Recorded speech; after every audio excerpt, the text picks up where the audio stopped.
أعوذ بالله من الشيطان الرجيم بسم الله الرحمن الرحيم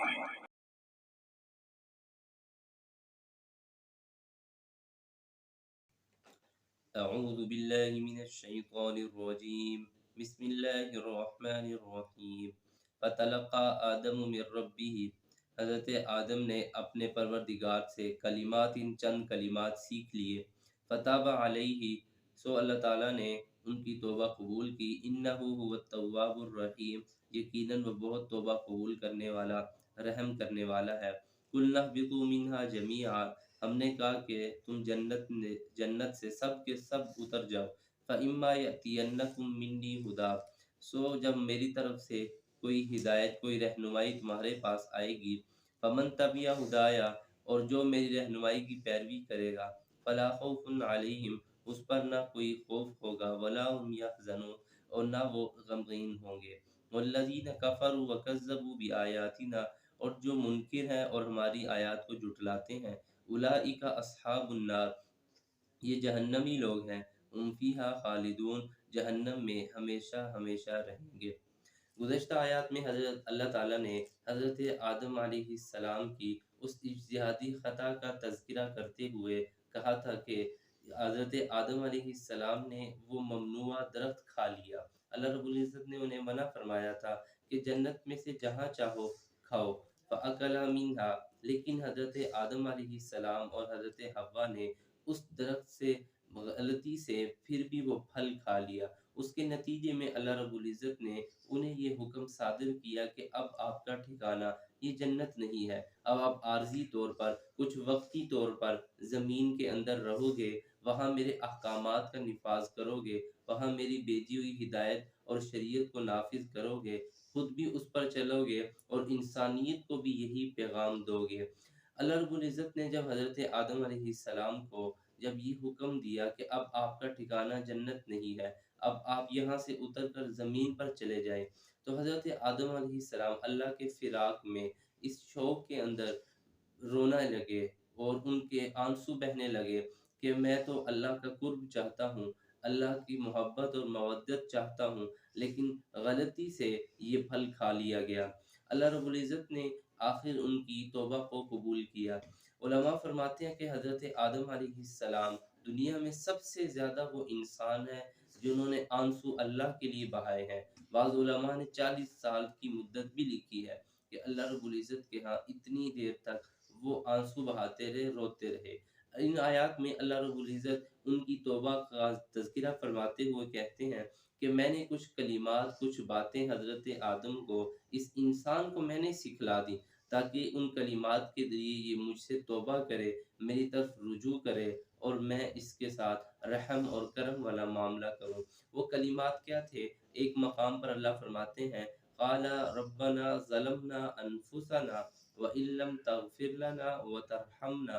لنکونن من الخاسرین۔ یہ اللہ رب العزت نے انہیں کلمات حضرت آدم کو سکھائے کہ اس کے ذریعے مجھ سے اپنی مغفرت طلب کرو، اپنی غلطی کا، تاکہ تمہیں احساس ہو جائے اور نتیجتاً اب تمہیں دنیا کے اندر کچھ دیر کے لیے رہنا پڑے گا۔ پھر اللہ رب العزت نے آگے اگلی آیات میں یہ حکم بھی بتلا دیا کہ زمین پہ جانے کے بعد جو حکم میری طرف سے آئے گا، جو رہنمائی میری طرف سے آئے گی، جو پیغام بھی تمہیں میری طرف سے ملے گا، تو انسانیت کو یہ صاف صاف بتلا دینا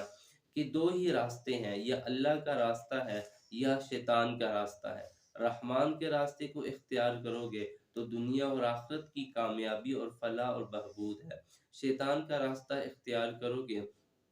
تو دنیا میں بھی ذلت اور ناکامی اٹھانی پڑے گی اور آخرت میں ناکامی تو مقدر ہے ہی۔ اللہ رب العزت نے صاف صاف حضرت آدم سے فرمایا فَمَن تَبِعَ هُدَايَ فَلَا خَوْفٌ عَلَيْهِمْ، کہ جو میری اس رہنمائی کی، میری اس پیغام کی قدر کرے گا، اس کے پیچھے چلے گا، اسے کوئی خوف نہیں ہوگا، اسے کوئی غم نہیں ہوگا۔ علماء فرماتے ہیں کہ یہاں دنیا کا بھی خوف اور غم مراد ہے، آخرت کا بھی خوف اور غم مراد ہے۔ یعنی دنیا میں اس بات کا خوف انسان کو نہیں ہوگا کہ یہ جس ہدایت کے پیچھے، جس پیغام کے پیچھے میں چل رہا ہوں، آیا یہ حق اور سچ کی راہ بھی ہے یا نہیں۔ تو اللہ فرماتے ہیں کہ جو بھی پیغمبر کے ذریعے میری ہدایت آئے گی، میرا پیغام اور رہنمائی آئے گی،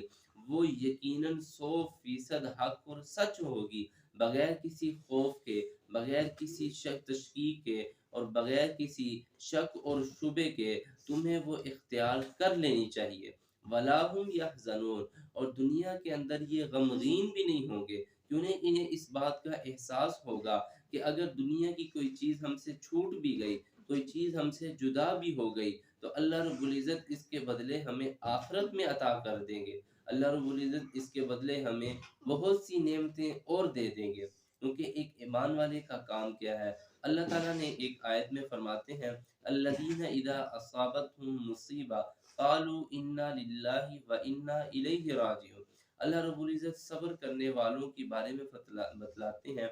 کہ جو صبر کرنے والے ہیں انہیں دنیا اور آخرت کی خوشخبری ہے۔ اور وہ صبر کرنے والے کیسے لوگ ہیں؟ جب انہیں اس بات کا علم ہوتا ہے، کسی مشقت کا، کسی پریشانی کا انہیں پتہ چلتا ہے، تو وہ صرف اتنا کہتے ہیں انا للہ و انا الیہ راجعون، کہ ہم بھی اللہ ہی کے ہیں، ہم اللہ ہی کے پاس جانے والے ہیں۔ یہ دنیا بہرحال ہر ایک سے چھوٹ جانے والی ہے، ہر ایک سے رہ جانے والی ہے۔ اور یہ بات آیا ہے، کوئی بڑے سے بڑا انسان بھی آیا، کوئی صاحب کمال بھی آیا، کوئی صاحب جمال بھی آیا، دنیا کی ہر چیز کو فنا ہے، ہر چیز نے ایک دن ایک وقت مقرر ہے، اس نے اپنا وقت پورا کر کے اس جہان کو چھوڑ جانا ہے۔ تو اللہ فرماتے ہیں کہ ایسے لوگوں کو جو میری ہدایت کی پیروی کرتے ہیں، جو میرے احکامات کی پیروی کریں گے، انہیں دنیا کا بھی کوئی غم نہیں ہوگا۔ آزمائش آ سکتی ہے، پریشانیاں آ سکتی ہیں، لیکن ان کا اللہ پر ایمان اور یقین اتنا ہوگا کہ انہیں یہ آزمائشیں بھی آزمائش نہیں لگیں گی۔ تو اللہ فرماتے ہیں کہ دنیا کا بھی غم اور خوف نہیں ہوگا، اور علماء فرماتے ہیں کہ یہاں آخرت کا غم اور خوف بھی ہے، کہ آخرت میں بھی اللہ تعالیٰ ان لوگوں کو خوف اور غم سے بچا کے رکھیں گے۔ یہاں بظاہر ایک سوال پیدا ہوتا ہے کہ اگر آخرت میں بھی خوف نہیں ہوگا تو بظاہر احادیث میں آتا ہے کہ قیامت کے دن ہر انسان پہ ایک خوف طاری ہوگا، چاہے وہ مسلمان ہو، انبیاء ہوں، جیسے حدیث شریف میں آتا ہے تمام انبیاء بھی کہیں گے سلم سلم، نفسی نفسی،